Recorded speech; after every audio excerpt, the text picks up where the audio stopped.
23号、24号，需要的这边排队。医生说宝宝马上要出生了，要我好好休息。是吗？真是太好了。庭深，如果你还在的话，现在应该当爸爸了吧？小姐给你药。哦，我会好好照顾你的。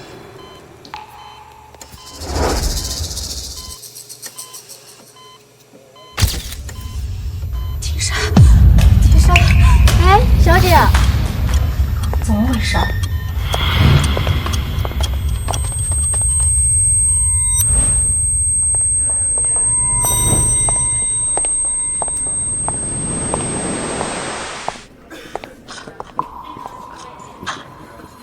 不会的，如果这4年里庭深没有死的话，他怎么可能不来找我？不会的。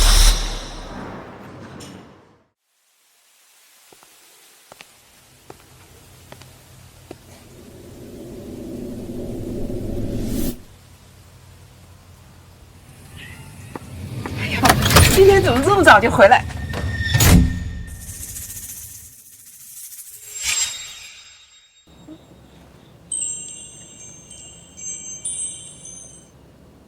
这是春叔，你愿意嫁给我吗？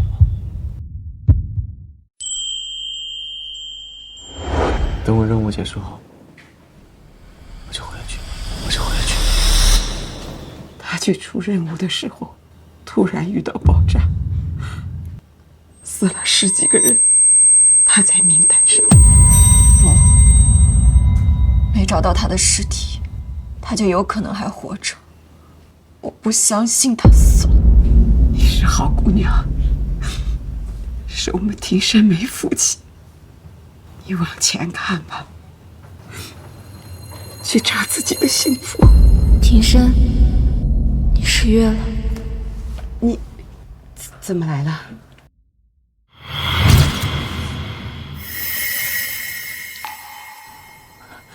我没看错，庭深真的还活着。是不是我不来，就要一辈子被蒙在鼓里？是不是我不来，就要一辈子被蒙在鼓里？楚楚，你不要怪庭深，他伤到了头，可他别的都记得，却偏偏忘了你们俩的过去。你不知道庭深有多痛苦，我实在不忍心让他强行恢复记忆。什么？楚楚，是庭深对不起你，但是我们一家人现在很幸福，他和他老婆很幸福，孩子马上就要出生了，你就当不认识他这个人，朝前看好不好？一句轻飘飘的向前走，就能把我和他7年相爱的记忆都抹掉，除非我也失忆。妈，家里有客人。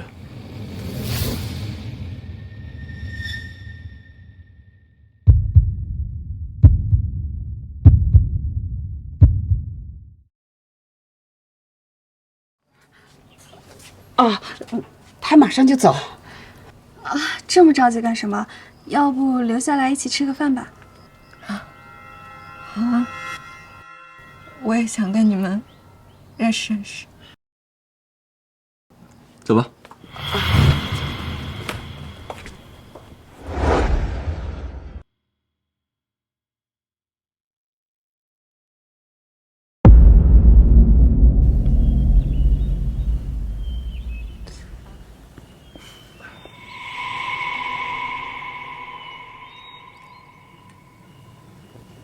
怎么了？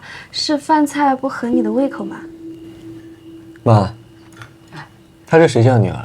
你们怎么认识的？哦，她是我的干女儿。所以，你是我的干妹妹。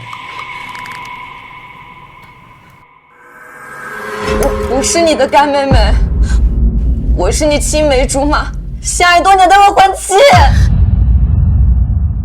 我是你青梅竹马，相爱多年的未婚妻。你在说什么？你难不成要瞒一辈子吗？他迟早会想起来的。你到底在说什么？你把话给我说清楚。宋庭生，我才是你应该要结婚的人。我们在一起7年，但是你因为出任务失踪了4年，了无音信。我找了你整整4年，我一直在等你啊！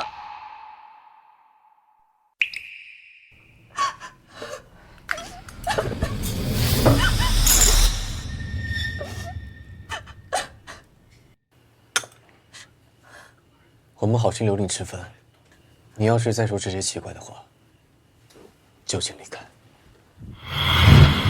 庭生，这位是我的妻子，我们很相爱，我绝对不允许任何人来破坏我的家庭。庭生，你发那么大火干嘛？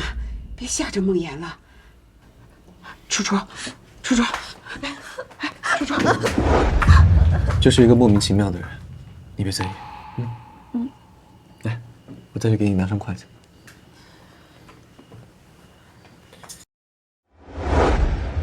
哎呦，楚楚呀，放手吧，好不好？伯母求求你了。可是，凭什么呢？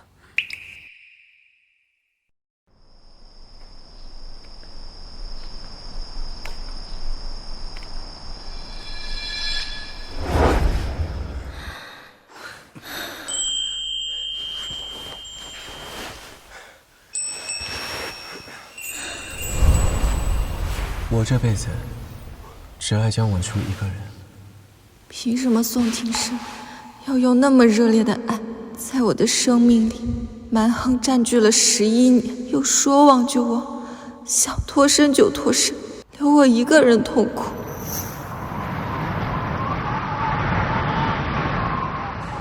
哇，下雪嘞！哇！庭生，啊？如果有一天你忘了我怎么办？如果真的有那么一天，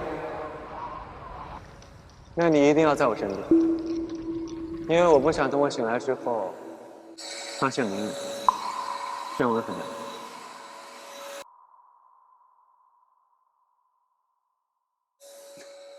你干嘛突然问这种问题啊？哇，下雪了！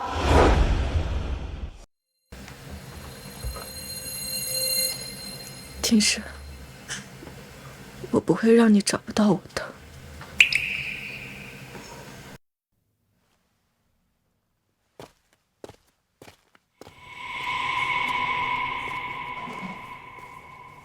你这是干什么？我租下了这里的房子，住到这里，直到你恢复记忆。我没有失忆，更不会爱上你这种不可理喻的女人。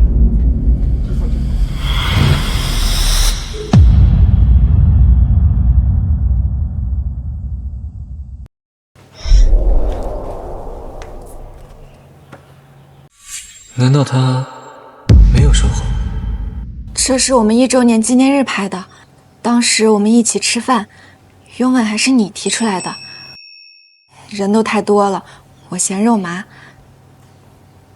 你还说以后每年纪念日我们都按这个仪式拍一张。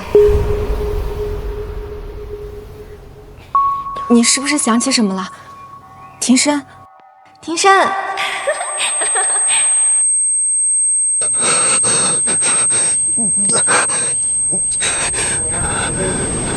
庭生，你怎么？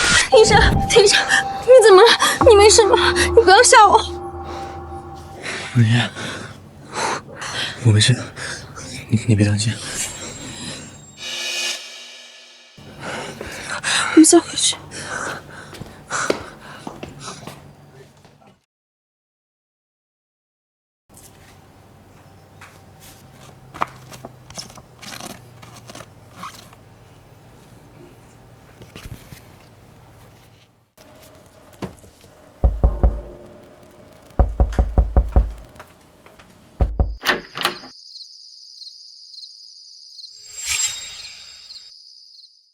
伯母，我不会做过激的事情，我只想等他恢复记忆。楚楚，你这又是何苦呢？你住在这儿，只能看到庭深，他是真的爱梦妍。就算他恢复记忆了，你们俩也回不到从前了。可我答应过庭深，要等他恢复记忆，自己选择。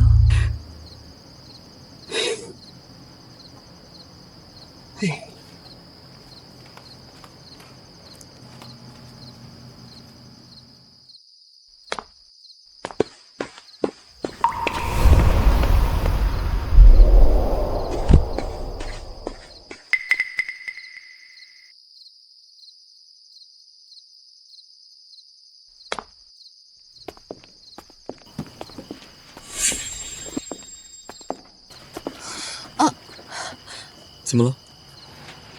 没事，刚刚宝宝踢了我一下。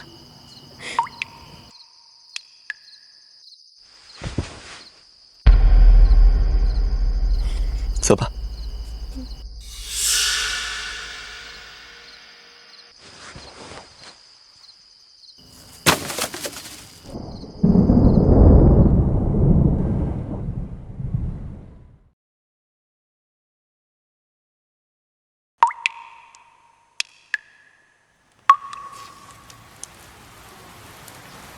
要是时间能回到过去，该有多好！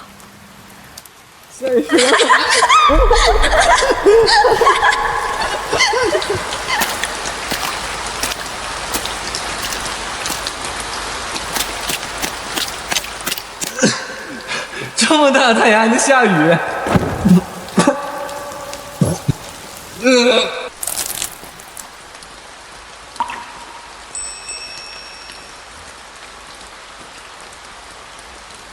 宋庭深，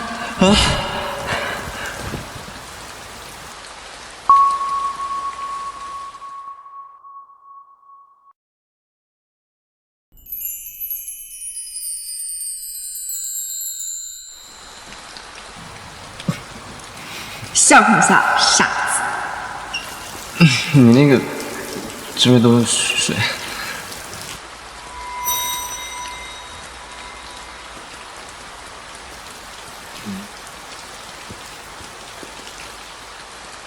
一个月偶遇20几次，现在还跟到这里了。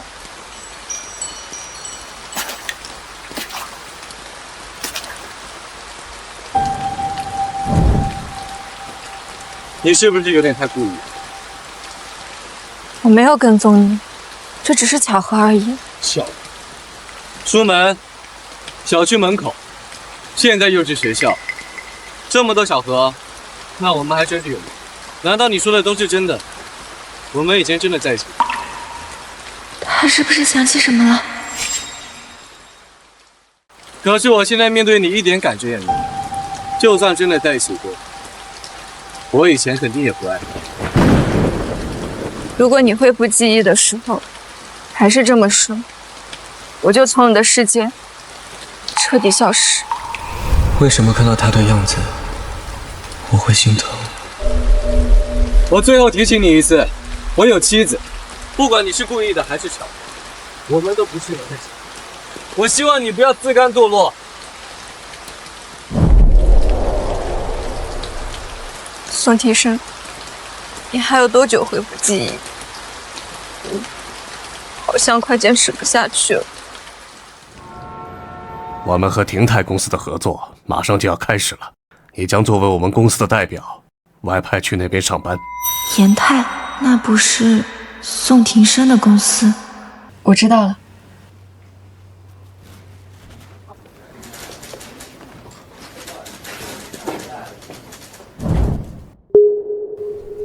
宋总，我是江州，你就这么对我阴魂不散，这么锲而不舍吗？哎，听宋总的意思，这个江总监啊，就是知道合作方是宋总，所以才特意跟过来的。可是宋总不是有老婆吗？还怀孕呢，难不成他想当小三？宋总，我没有闲到把工作和生活混为一谈，希望你也是。15分钟后，会议室开会。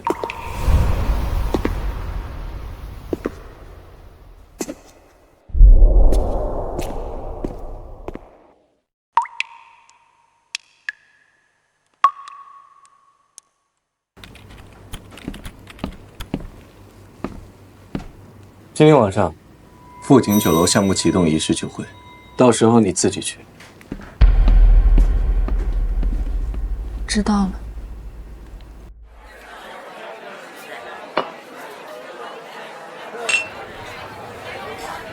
王总，好久不见。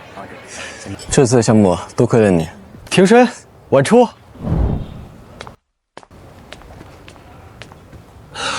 晚初，真是好多年没有你的消息了，得有4年了吧？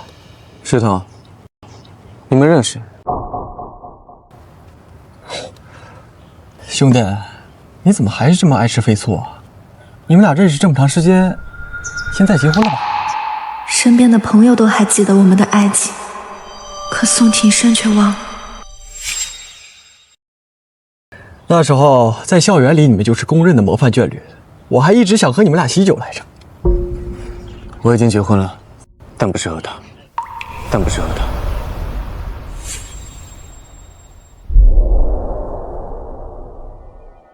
抱歉，宋庭深。故意找人配合你演戏有意思吗？你就是这么看我的？我是想让你恢复记忆，但不至于找人来骗你。或许我真的不该再出现在他的世界里，现在在他的眼里，我已经成了这样一个不择手段的人了。如果这都不是骗，那是什么？别再跟着我。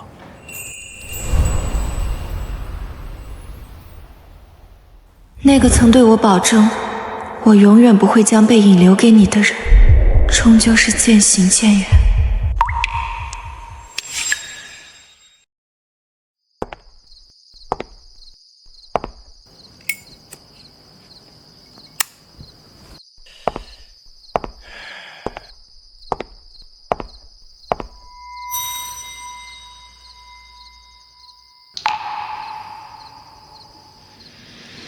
庭深，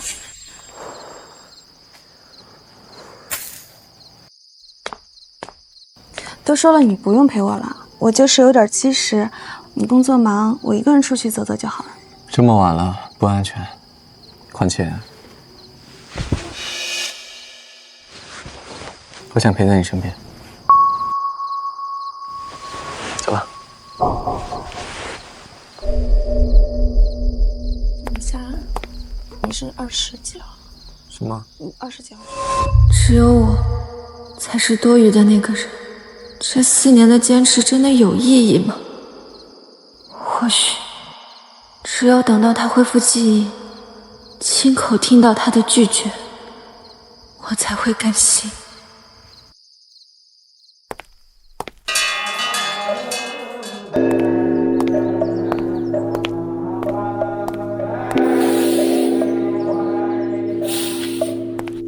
施主，好久不见。主持，你为你未婚夫点的长生灯续火4年了，今年还续火吗？或许真的是神明显灵，让宋庭深活着回来，可我要付出的代价，却是和他形同陌路。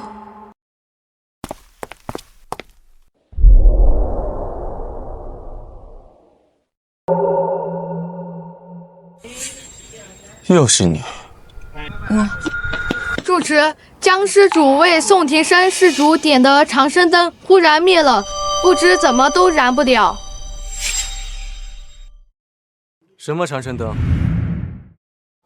庭深，你别这个样子，有可能只是重名了而已。把事情给我说清楚。是我为你点的长生灯。什么目的？当初你下落不明，我想求神明显灵，保佑你好好活着，所以为你点了一盏。这盏长生灯寄托了我仅存的希望，可现在你却在质疑我动机不纯。这么说，你做戏还真是做全套啊！我没有做戏。不用解释，我不在乎。我只希望你以后不要再胡搅蛮缠。如果我的妻子和我的孩子受了什么影响，我饶不了你。庭深，我们还要为孩子祈福，走吧。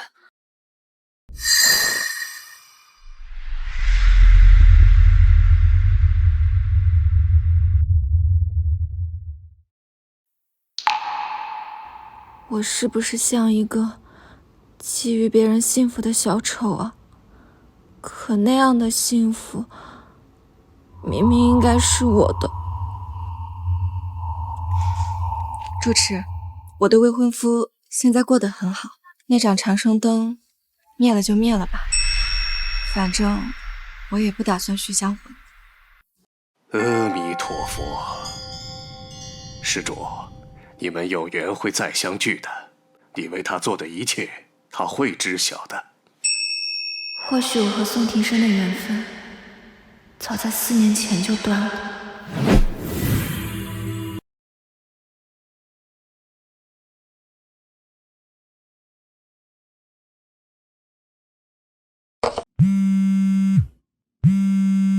喂，有传言说你在外派期间纠缠对方公司宋庭生总经理，给公司造成了恶劣影响。从今天起，你暂时停职。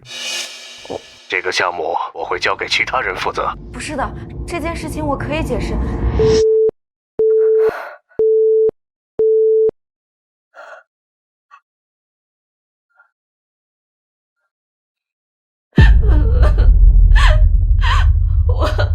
我只是想让宋庭生恢复记忆而已啊！我想让他相信我们的一切。可为什么我越用力，失去的越多？我错了吗？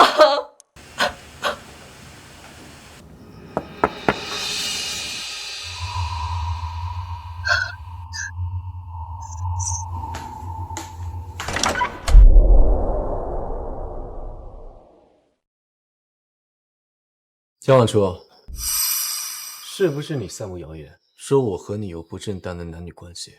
没有，我不至于用这种手段吧？而且我已经被我可以很明确的告诉你，不管你用什么下贱的手段，我不介意恢复记忆，因为我会向所有人证明，哪怕我恢复了记忆，我爱的人只有孟爷爷，我爱的人只有孟爷爷。庭生，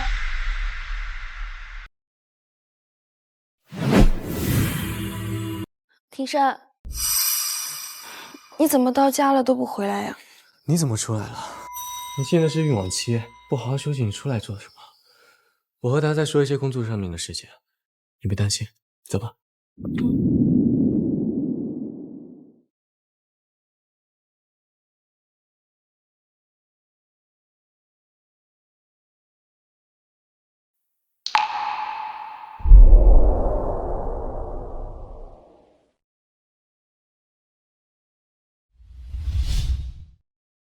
这是……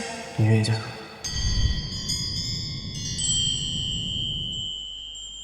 等我任务结束，我就回来娶你，我就回来娶你。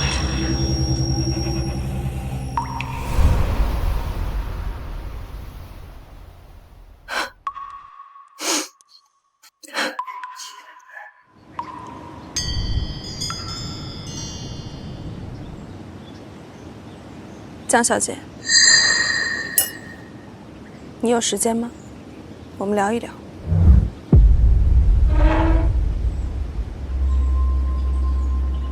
你知道我和庭生是怎么在一起的吗？我第一次碰到他的时候，全身上下没有一个好地方。是我开车去医院救了他，我日夜照料他，每天帮他清洗伤口、擦拭身体、包扎换药。就这样过了3个月，他康复后第一件事情就是给我告白了。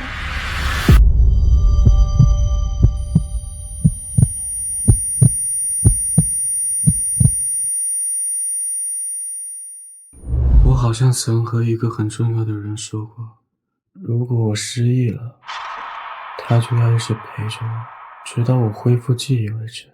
文言，我醒来后都是你陪着我，你一定就是那个人吧？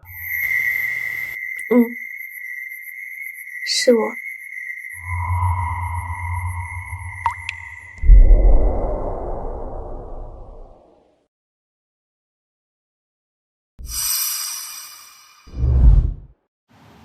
对不起，我撒谎了。但我早就爱上了他，又怎么舍得放手？他会跑10多公里去给我买最爱的水晶包，也会在每个纪念日拍下拥吻的照片，用录音笔录下我们每一个美好的瞬间。江小姐，他是真的很爱我，请你以后不要再来打扰我们的生活。我不希望我们的孩子一出生就没有了爸爸。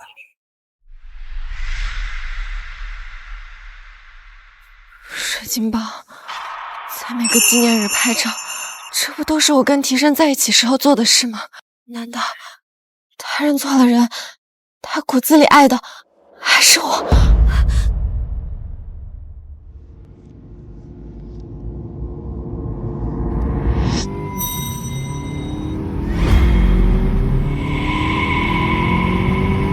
小心！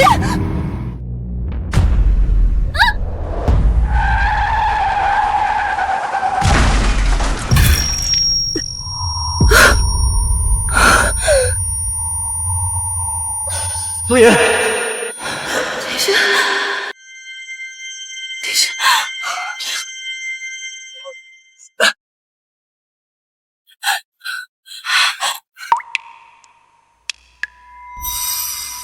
江往初，你也太恶毒了吧！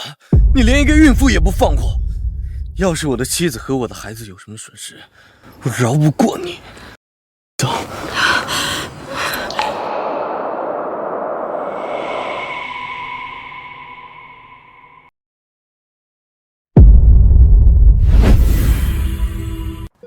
妈。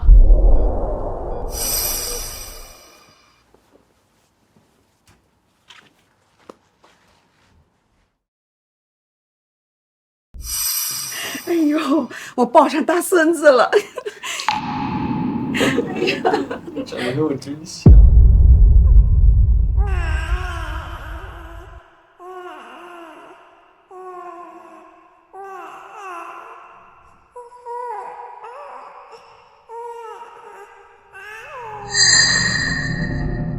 江小姐，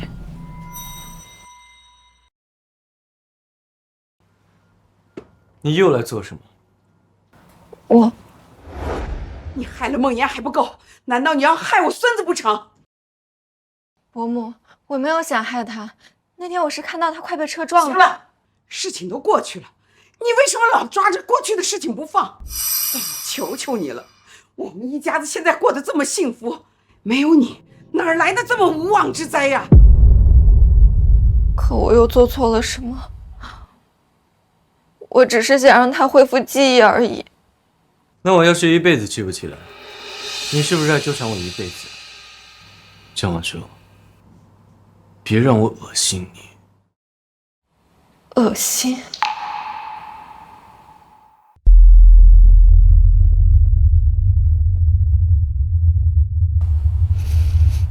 好，宋庭生，我答应你，我会彻底消失。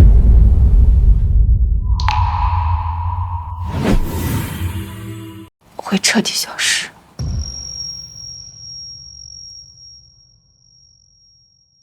明明这个女人莫名其妙地闯进我的生活，我应该厌烦她。可是我为什么有一种心痛的感觉？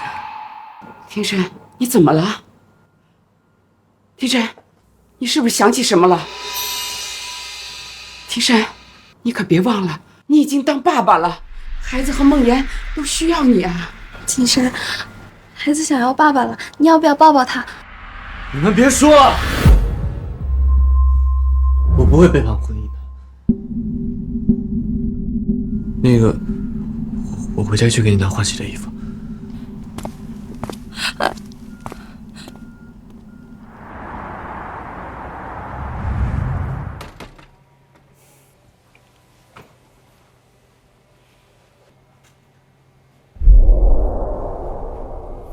别误会，我已经答应过你，从你的世界彻底消失。我祝你永远都不要想起我。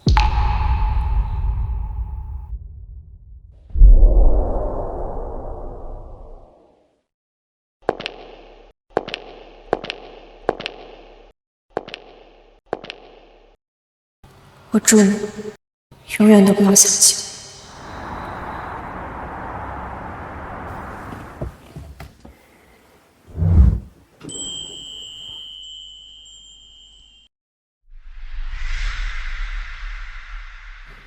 永远都不要想起我。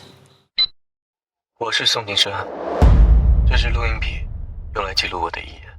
我的声音，我要着重说的是我这辈子唯一的挚爱，江晚初小姐。我找了你整整4年，我才是你应该要结婚的人。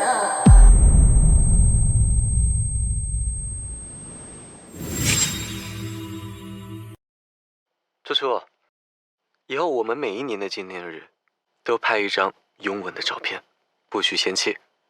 初初，等我完成任务回来，我们就去结婚。初初，要是我失忆了，你也不要离开我，好不好？因为我不想我恢复记忆后找不到你。初初，我只会爱你一个人。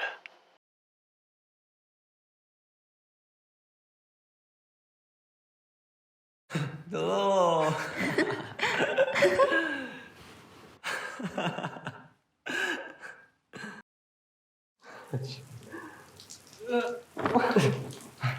宋庭生啊，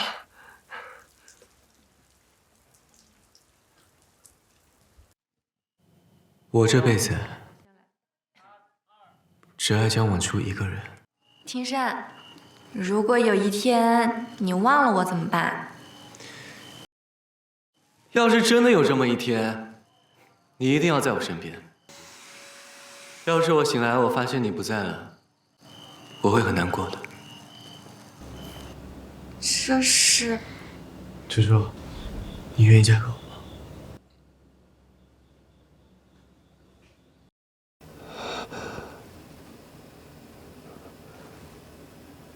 初初，初初。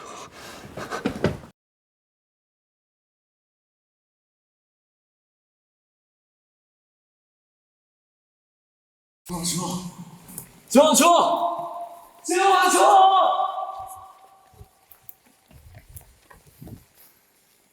他是不是已经登机了？不行，我一定要找到他。江晚初，江晚初，江晚初。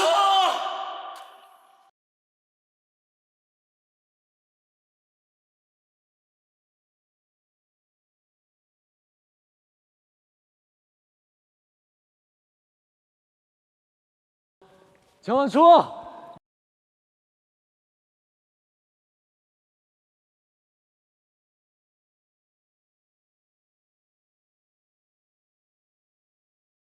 我记起来了，我全部都记起来了。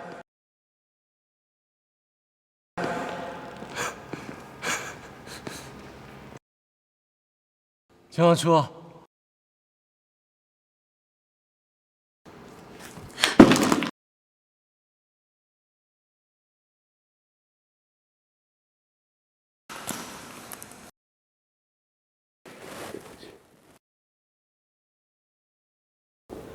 对不起，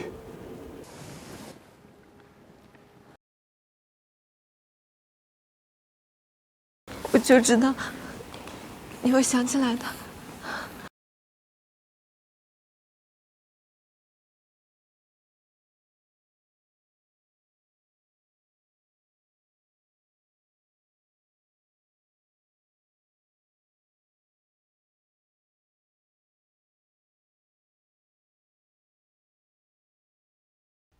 你怎么会觉得我会把你忘了呢，笨蛋？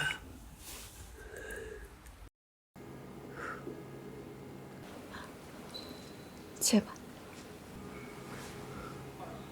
喂，刚刚，就是刚刚，医生来过了，孩子脸都青了，很不好。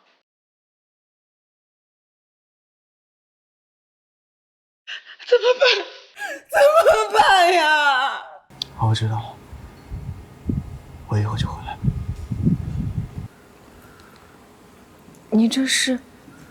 初初，你不会再离开我的，对吗？是不是孩子出什么事情了？孩子他突然心脏骤停了。那你还不快去医院？你在这儿干嘛啊？那你……我不会走的，你快去医院吧。他还是这么善良，无论发生什么事，都不会将自己放在自私的位置上。我却在失忆的时候这么冤枉他。叔叔，等我，我医院事情处理完，我就回来找你。我等你。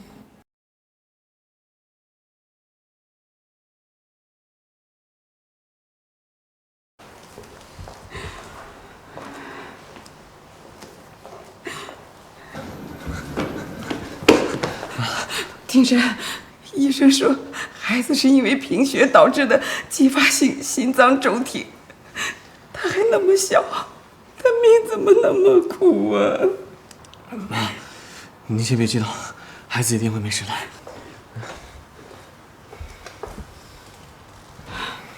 是，我的宝贝孙子，既然天下，老天爷一定会保佑他没事的。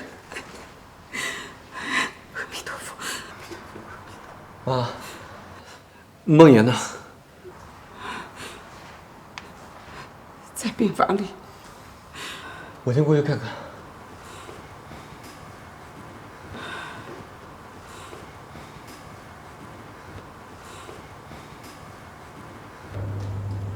梦妍，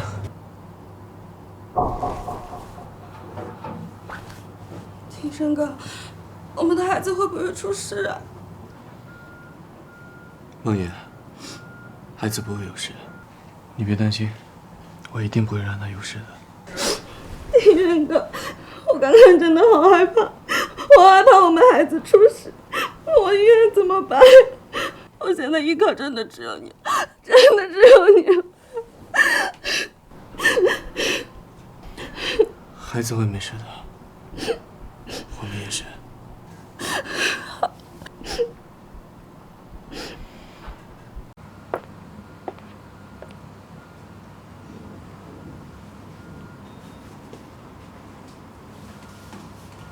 叔叔，你怎么来了？我担心你，放心不下，就想来医院看看有没有帮得上忙的。但好像来的不是时候。孩子会没事的，我们也是。我很好，我都能应对。你先回去吧，啊。我来，真的只是想看看有没有帮得上忙的。我担心你，我也答应你了，等你的消息。所以，我没想给你造成多余的负担。我走了。哎，叔叔，对不起，我不是想要赶你走，我是怕你看到以后，你会心情不好，你会不开心，你会再次离我而去，所以我想着，我清清白白的回到你身边，然后才能永远和你在一起。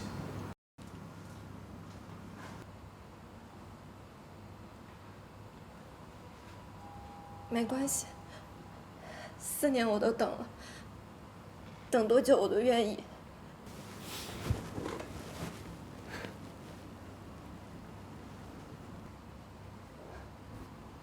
这个拥抱已经迟到了4年。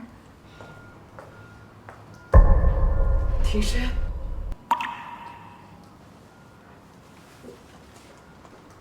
你们，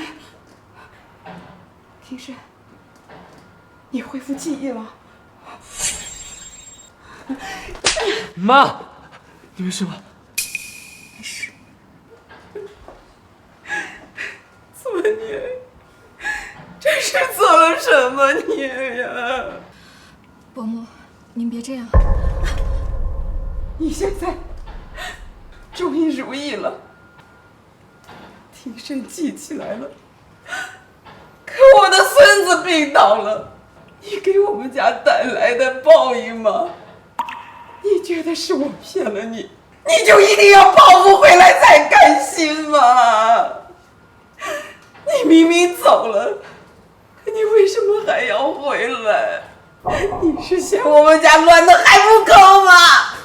妈，你冷静一点，你怎么能把所有的错都怪在初初一个人身上呢？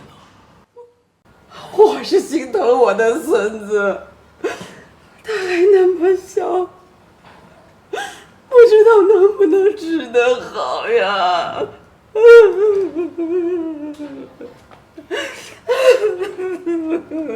没事，我跟伯母说两句。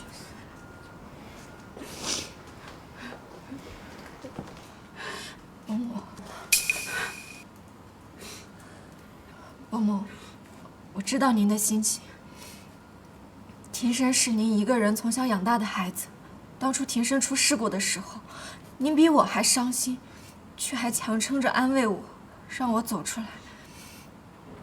现在，庭生好不容易回来了，还有了孩子，可是，一切现在又回到了原点。可是孩子得病并不是我们都愿意的。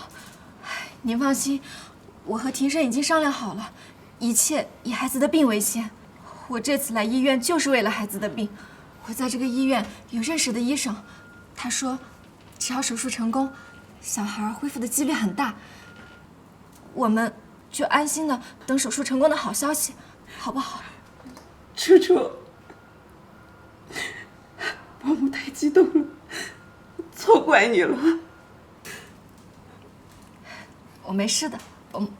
楚楚，伯母一时没控制情绪，我是看庭生他恢复记忆了，我就误会你了。恢复记忆就好。妈还一直担心，怕你头有什么问题，怕哪天突然就发作了，都会好起来的，都会好起来的。有人受伤了！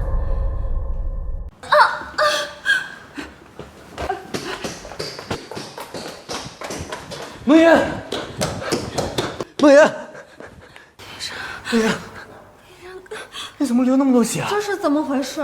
怎么摔得这么严重？不是，我刚看到他好像看到了什么，然后才惊慌的摔倒的。看到什么？吓得跟见了鬼一样。还能有什么？不就是自己男人和别的女人不清不楚，而且他现在刚生产完，再遇到这个事情，哪能不受打击啊？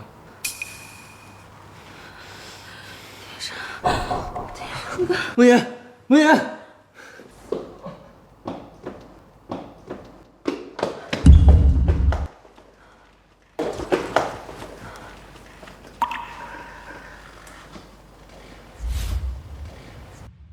庭生哥，你不能离开我，你说过你不会离开我的，你不能丢下我不管。我现在只剩下你了，我真的只有你了。梦妍，我……你发过誓的，你说在我们这婚姻里面，你绝对不会抛弃我，你不能食言，你不能抛弃我，你快说，你不能抛弃我。就算逃走，也不想听到宋庭生对谭梦妍亲口的承诺。江晚初，你真是胆小鬼！庭生他会说什么？他会答应谭梦妍继续陪在他身边吗？不会的，说不定他会拒绝谭梦妍，说他恢复记忆以后，按照约定那样回到我的身边。留在这里是徒劳。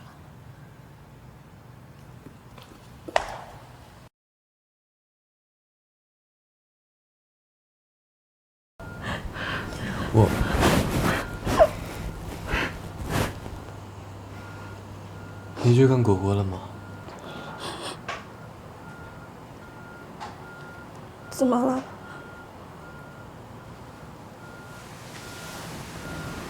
果果的手术很成功，你知道吗？果果的手术很成功，你知道吗？是吗？可能是我太伤心了，我都不知道这个事情。果果手术很成功，我真的很高兴。一般怀孕刚生完孩子遇到这么大个的手术，当妈的这时候已经连鞋都顾不上，这样跑出去找孩子了。而且她知道我恢复记忆，可说的话全是担心自己没了依靠，没有任何关于孩子的。妈说，果果生病进了手术室，你一眼都没有去看过她。我不敢一个人去看他，我怕一过去，我就会面对最坏的结果。而且当时你又不在我身边，我真的没有勇气。我就想着等你回来以后，我们再一起过去看他。还好我们的孩子福大命大，没有出什么事情，不然以后我都不知道怎么过了。既然现在你回来了，我们一起去看他吧。好。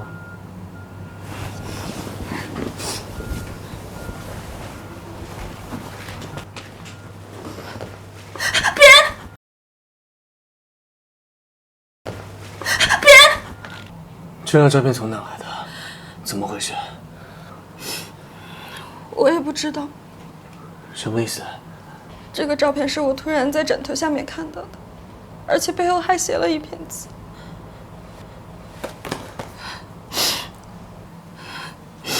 我就是因为这个事情，所以不敢去看果果，我怕果果出了什么事。我当时看到这个照片的时候，害怕极了。我当时很想跟你说，但是我又不敢。那个人为什么会拿你和他的合照给我？难道他也知道关于你失忆的事情？你真的不知道这张照片是从哪来的？等等，这张照片是你和他的合照？难道是江晚初放的？不可能！你先好好休息，我会调查清楚。庭山，你不要欺骗自己了，好不好？庭山，你不要欺骗自己了，好不好？你这个照片就是以前你和他在一起的时候拍的，照片在他那儿，只有他能拿这个照片给我。还有，他知道我们生活上的一切。果果生病进了手术室，你失忆了，你忘记了他爱上了我，他都清清楚楚，所以才记恨在心，想把这个照片拿给我，能用孩子威胁我的，除了他江晚初，我找不到第二个人了。叔叔他不可能这么做。你就这么相信他？你的眼神就是在说，你很信任他，你从来没有用这样的眼神看过我，从来没有。这件事情不可能是叔叔做的，这里面一定有误会。我们在一起4年了，你对我一点信任都没有吗？还是说，你根本就没有爱过我？庭山，我才是你的妻子。你在我面前这么相信一个女的，你让我心里是什么感受？更何况他就是威胁果果的那个嫌疑人。别说了，我知道你担心孩子，但是你不能因为这一张照片就妄下结论。你就这么相信他，甚至连怀都不用怀疑他。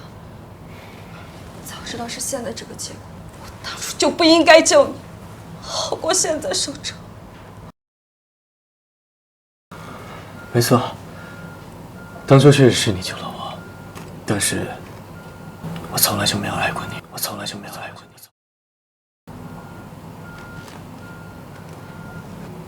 你说什么？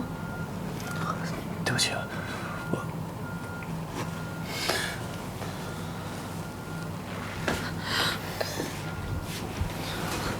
其实我失忆的那段时间，一直把你想象成我心底的那个楚楚。你和他有很多地方很像，所以我才会以为我自己喜欢上了你。但你是你，楚楚是楚楚，我从始至终爱的只有一个人，那就是江晚初。他完全不顾及我的心情，他的整颗心、整个人都在那个叫江晚初的女人身上。不要。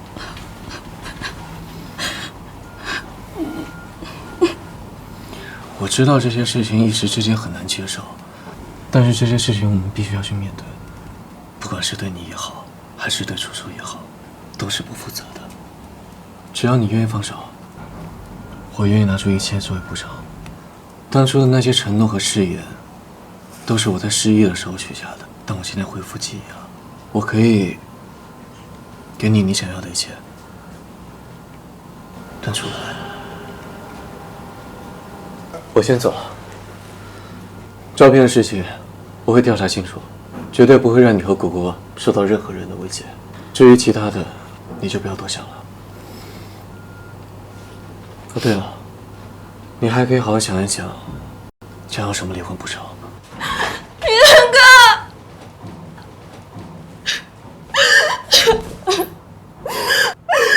他不要我了，他把我丢下了。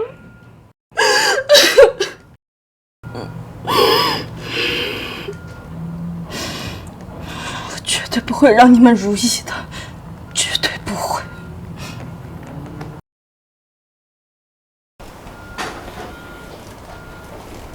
妈，你怎么过来了？梦妍摔了，你应该在病房里陪她。果果这边有我呢。我恢复记忆的事和他说了。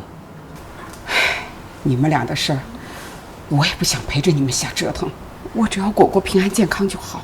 既然这样了，不管怎么样，她身体还弱，你做事儿不要太过分了。等她身体恢复健康了再说。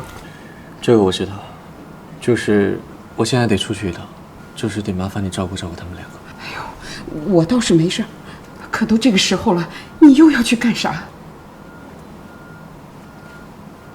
有点事情。您拨打的电话已关机，稍后再拨。叔叔，叔叔，叔叔，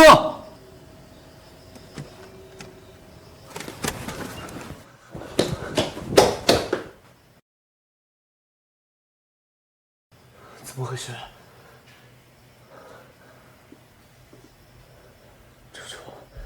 叔叔，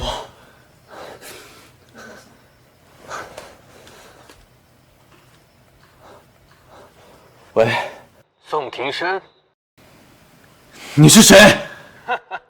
想救江晚珠吗？人是你绑走的？对，他在我手里，马上就要死了。你敢？你到底是谁？哼！4年前你临危受命勘察秘密窝点，任务失败，伪装失忆溃逃，才4年，就不记得我的声音了吗？你到底是谁？要想救江晚初，就带着你拿走的东西来新山化工厂交换。我要听到初初的声音，我要确保他的安全。现在你根本没有资格跟我谈条件。你，喂。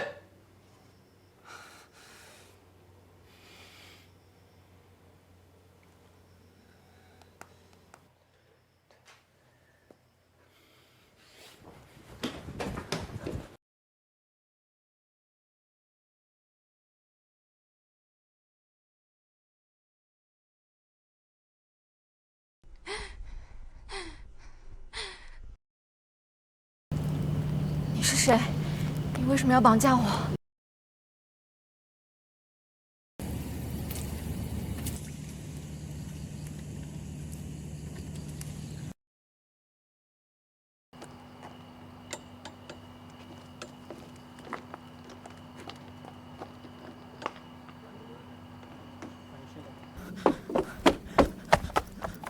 谁在哪？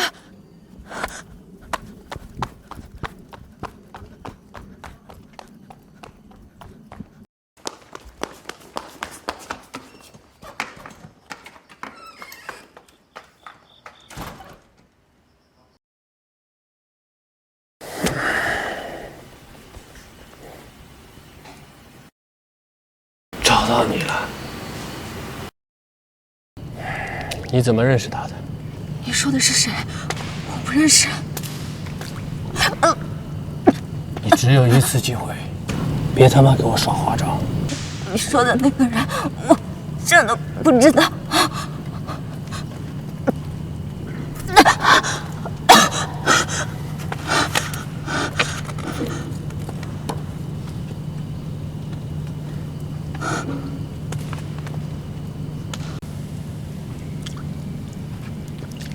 照片上这个人，4年前他闯入我们窝点，和外面的人里应外合，端掉了我们整个基地。我打了他4架，他居然都没死。这次我抓住他，我会把他对我做的10倍奉还给他。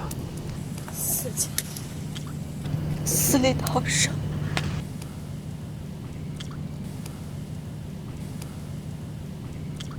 原来这就是事情的真相。他失踪的原因，他是从地狱里面爬出来的，九死一生。庭生，庭生，你快走，他是来杀你的！宋庭生，你果然还是来了。你想做什么？别动他！庭生，我不要你救我，你快走，你快走啊！对不起，当初任务来得太突然了，没有好好和你告别。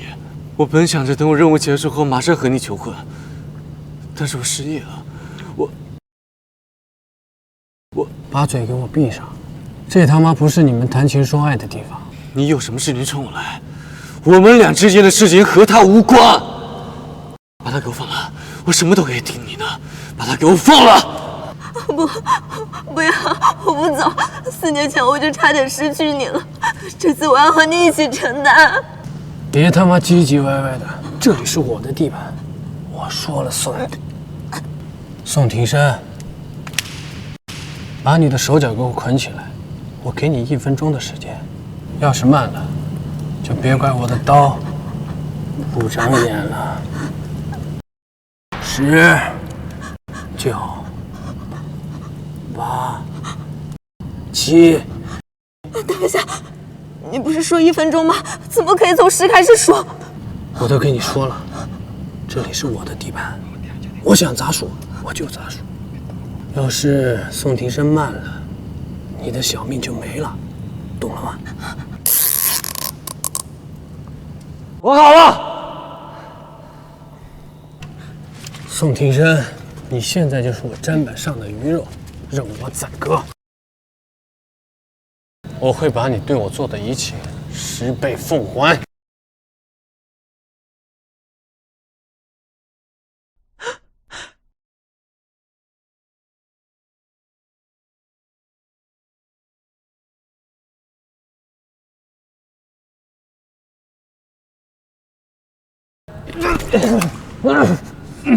我要你死！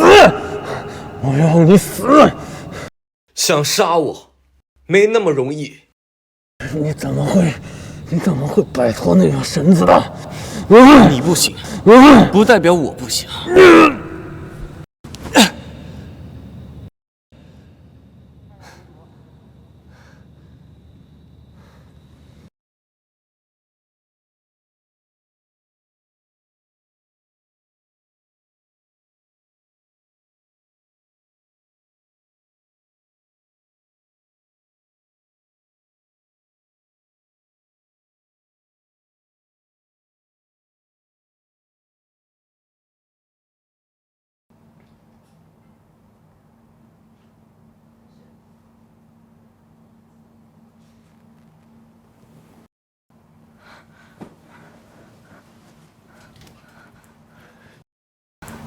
楚楚，你干嘛？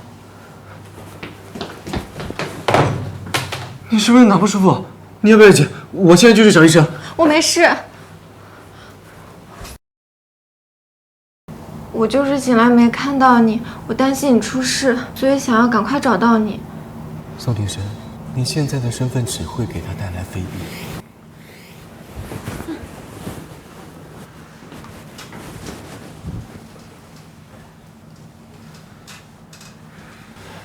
我没事，你不用担心我。要是我一直没回来，你就打算关着小树去找我？哪有的事，我就是太着急了，所以忘记了。哦，太着急了，那就是一点都没有担心我的意思了。你。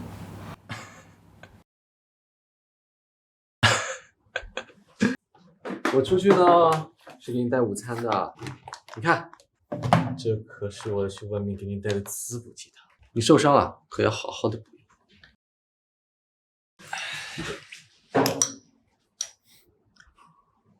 哎，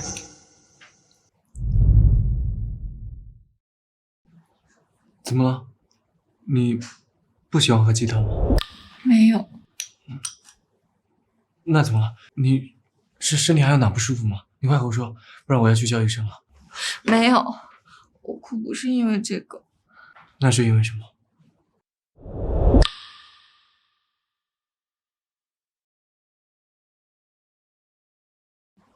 这个伤疤是不是之前受伤留下的？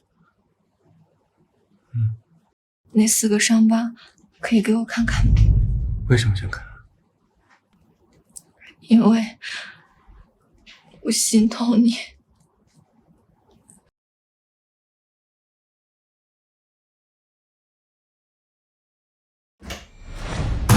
孟言，他听值班医生说你在这个病房，害怕你出什么意外，所以跑过来了。没想到你和初初在这儿。孟言，你现在身体弱，要不先回房间吧？不用。庭山，快送孟言回去。庭山，你别惹孟言生气，他知道你恢复记忆了，情绪一直不稳定，你跟他好好说。我知道了，您放心，先回去吧，这里有我。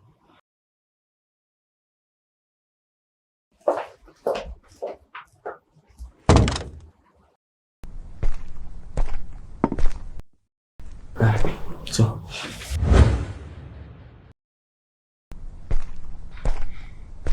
因为我初初被绑架了，他昏迷了，被送到医院，我来给他送鸡汤。不要当着我的面这样叫他，我会觉得很恶心。你能不能不要这么说话？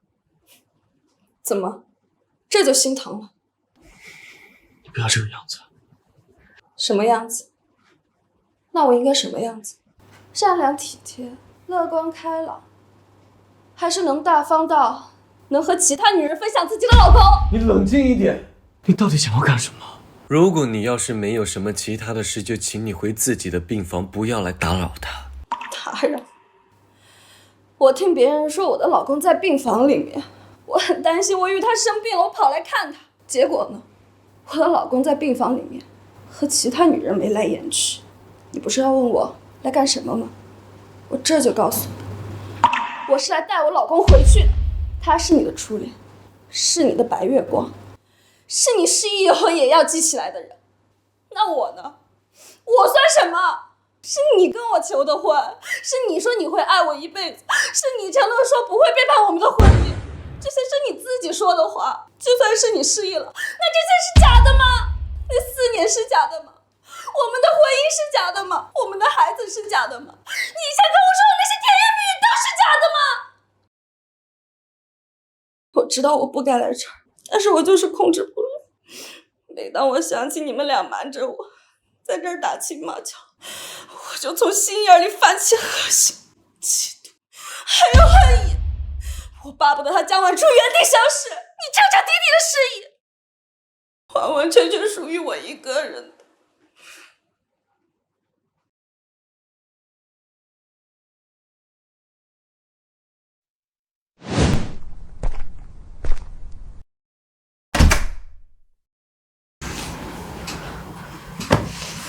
天山，你先回去吧，我这里不需要人照顾了。可是你放心，我没事的，睡一觉就好，睡一觉就好，睡一觉。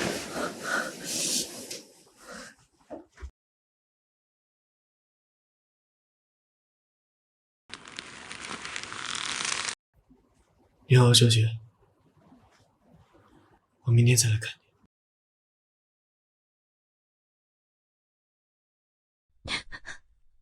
还会好吗？我们之间隔阂的是跨不去的责任和万丈深渊。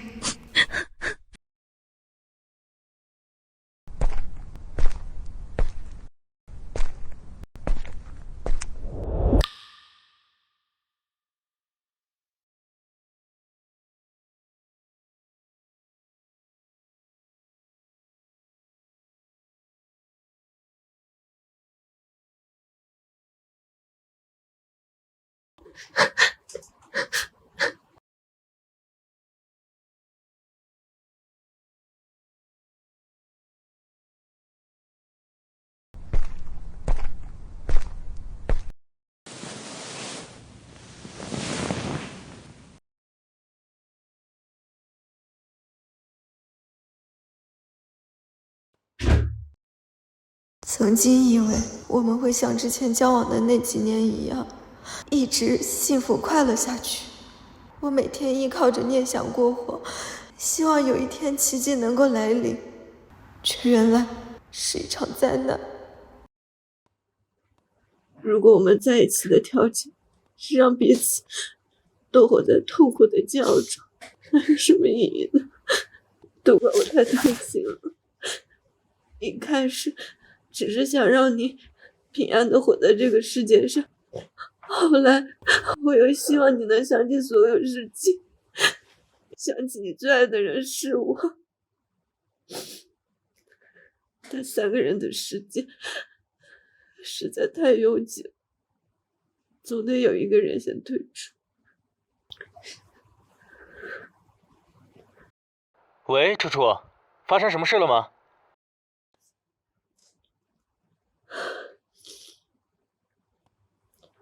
表哥，你来接我回去吧。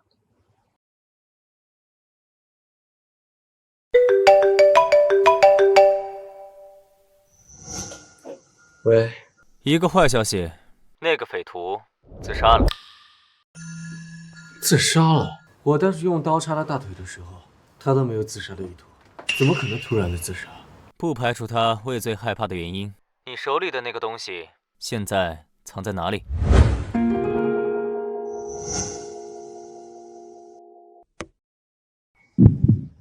什么东西？那个匪徒和你说的。我之前失过忆，有些事情记不清了。你要不……对不起，您拨打的用户暂时无法接通，请稍后再拨。差一点就把自己最重要的东西交了出去。那个人已经警觉了，他猜的东西还在我手里，肯定会再次出击，我身边的人肯定会陷入危险。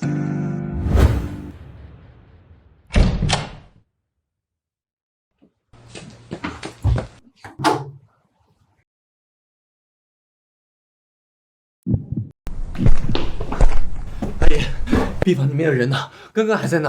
出院了呀，我这不是来换被单了吗？我就要下班了，突然出院，害得我再返回了一趟。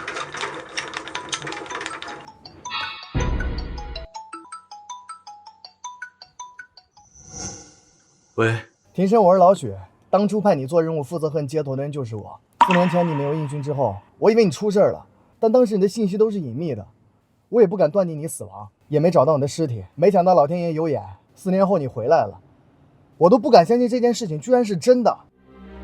一个坏消息，那个匪徒自杀了。老许，你们抓的人在监狱里自杀了，你知道吗？我靠，你怎么知道？我马上过来找你，我有事和你说。他真的是自己出院的吗？先生，您都问了3遍了，是他家人过来把他接走的。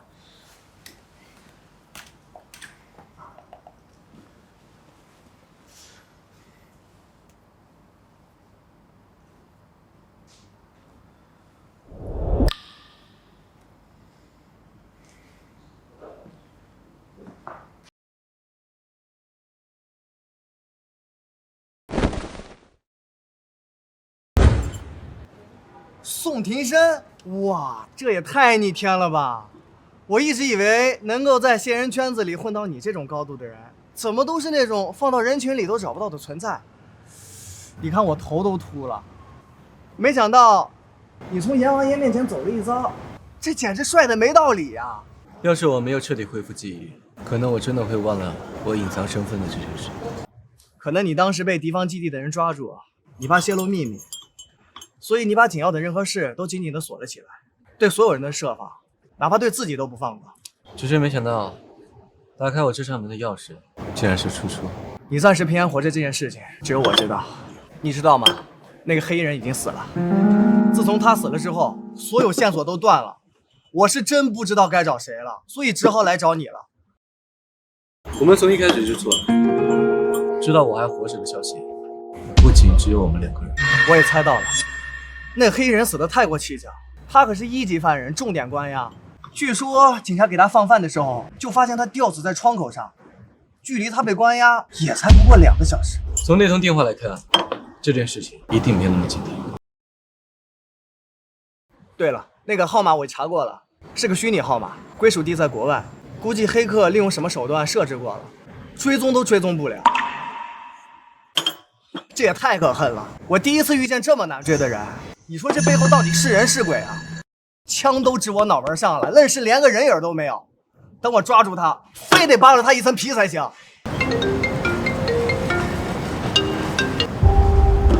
喂，妈。梦妍不见了，她一直蜷缩在房间里不肯出来。刚才医生给她送药，她也不开门。拿钥匙开了门，她不在床上，她在被窝里藏了个枕头。梦妍早就失踪了。她留了个信封，上面写了2个字：血印。妈，你说什么？你看到的确定是血印？庭山，你认识这个人吗？我拍给你。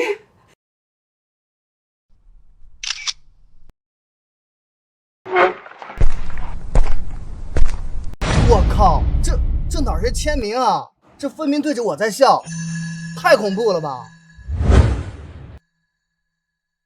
你说这到底是什么样的一个人啊？连签名都这么恐怖，太吓人了。行了，别看了，对着这么一个阴森森的名字，你也不嫌恶心？来，你看这里。我去，这都被你发现了。我立刻去医院取信封，然后送过来。好，我立刻去申请，安排检验科的人过来检查，看看这背后到底是什么牛鬼蛇神。距离他恢复记忆才过去不过短短48小时，可他们却已经掌握了一切，带走了谭梦妍，甚至还向他宣战，就好像从始至终他的一切都没有逃脱他们的掌控，就像他的身旁一直有一只眼睛在暗处注视着他的一举一动，任何风吹草动他都能看得一清二楚。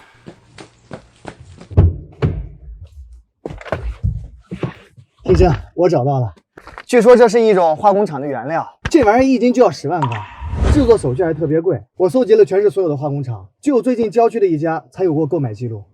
哪家化工厂？新山化工厂。又是新山？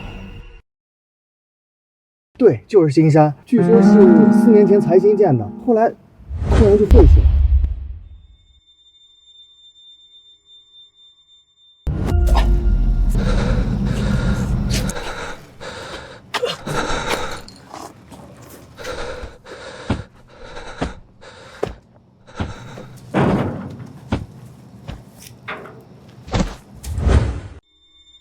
庭山，你怎么了？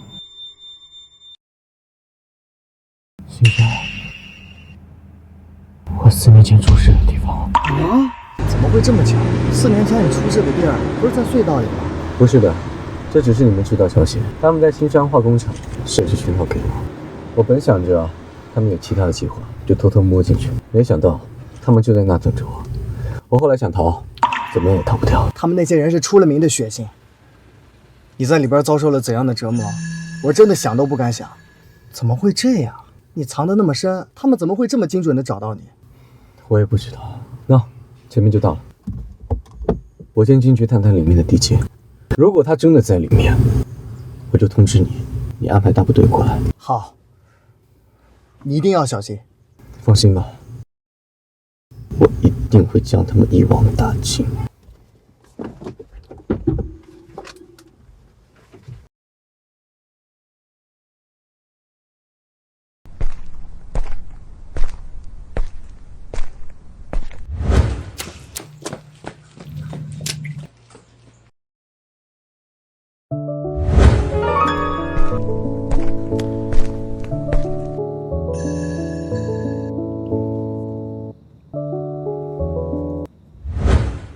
喂，庭生，宋庭生，你到底把他们怎么了？你到底把他们怎么了？你这么快就到新山化工厂了？果然是你！你是故意在新闻上留下那个痕迹的吧？你只猜到了我的第一步，没猜到我的真正意图。你到底想要做什么？你到底想要做什么？想知道啊？那先甩掉你的尾巴，不然后果是你绝对难以承受的。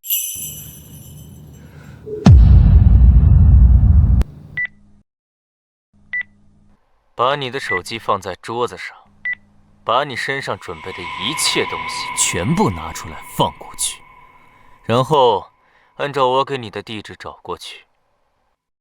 我要听到叔叔的声音，我要确保他的安全。你还是这么警觉啊？你就这么关心他呀？另一个你是一点都不关心，看来是真的不爱呀。你的2个女人现在都在我的手上，当然，你现在也可以转身不照走，但我保证，你从今以后不可能再找到她。宋庭生，你没得选。喂，喂，喂！从工厂后门出去，向西走5公里。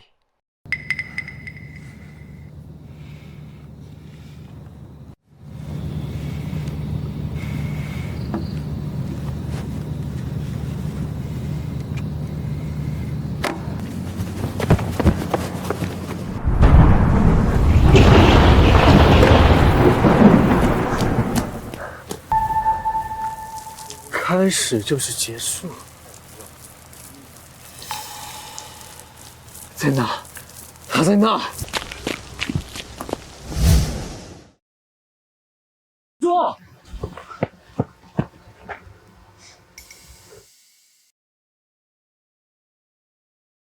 叔叔，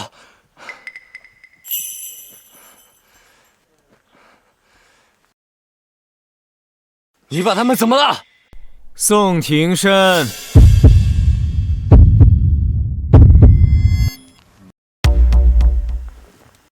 你是叔叔的表哥，陈默生。难怪一直找不到你，原来幕后的人一直就在我们身边。他竟然想自杀，好让我不让你为难。但我怎么可能会放过看你好戏的时候啊？我当然不会答应他，你说对不对呀？你把他怎么了？庭生，梦妍，你没事吧？庭生，你快救我！你要怎样才可以放了他们？早就听说你是猎豹特战队的精英人员，今天就来检验一下你的成色喽。上！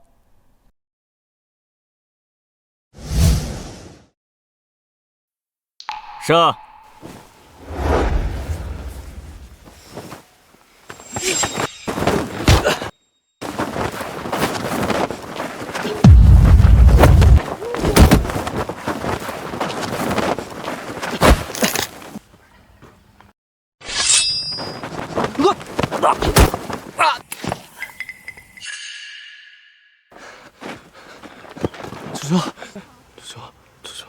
猪猪，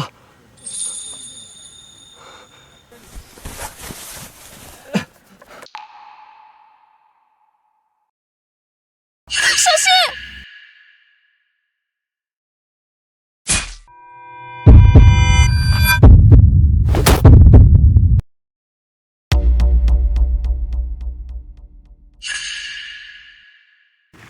庭生，你就这么喜欢他？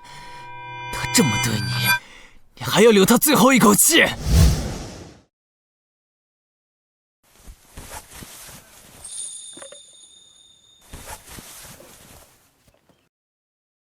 这是我的事情，不需要你担心。梦妍，你，我给过你机会，但是你自己不要。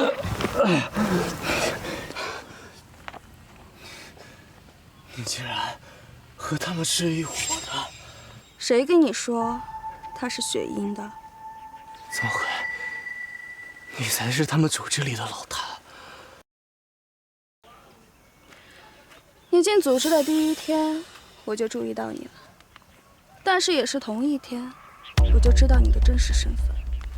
我当时想杀你来着，但是我犹豫了，因为我觉得你挺有趣的，所以我就策划了那场你被杀的事故，顺便把所有知道内情的人都杀光了，趁机把你救下，我就可以名正言顺的到你身边了。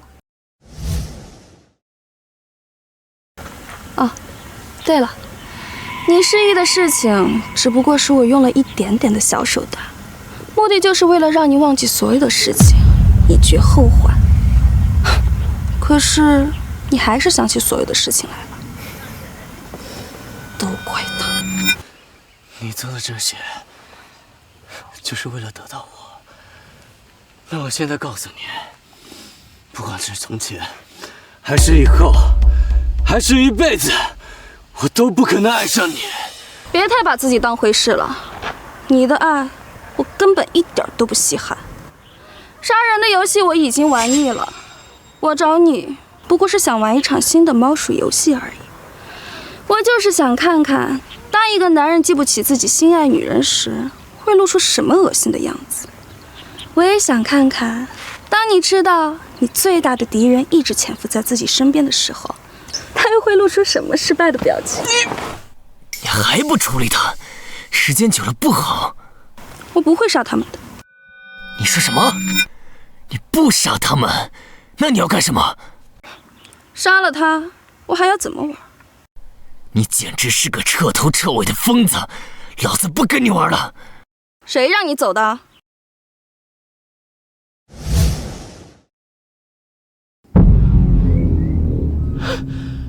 看来床说的不错，雪云十分厌恶背叛自己的人。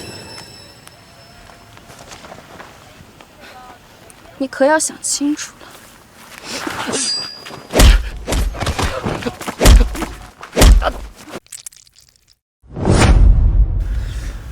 天神，师叔，你怎么样了？山上的人注意，我们已经把这里包围了。雪云，你的游戏结束了。我才是游戏的主导，游戏结不结束，我说了算。你还在挣扎什么？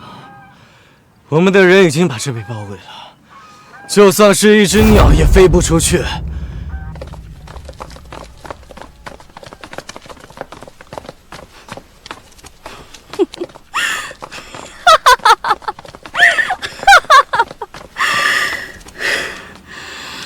宋天山，这场游戏我输了，我认输，我去死。但是你这辈子都别想抓住我。你要做什么？你疯了吗？你疯了，莫言！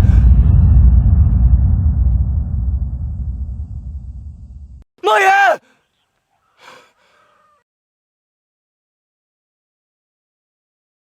庭山，庭山，还好你没出事儿。我看到化工厂突然没了信号，我就知道你肯定出事儿了。我注意到你留下的手机，看到你给我发的消息，我就立马联系大部队，派人赶了过来。还好你没事儿。哎，这就是血鹰吗？他不是。真正的血鹰已经自杀，跳了崖。什么？自杀？真是个疯子！大家跟我一块儿去悬崖寻找遗体。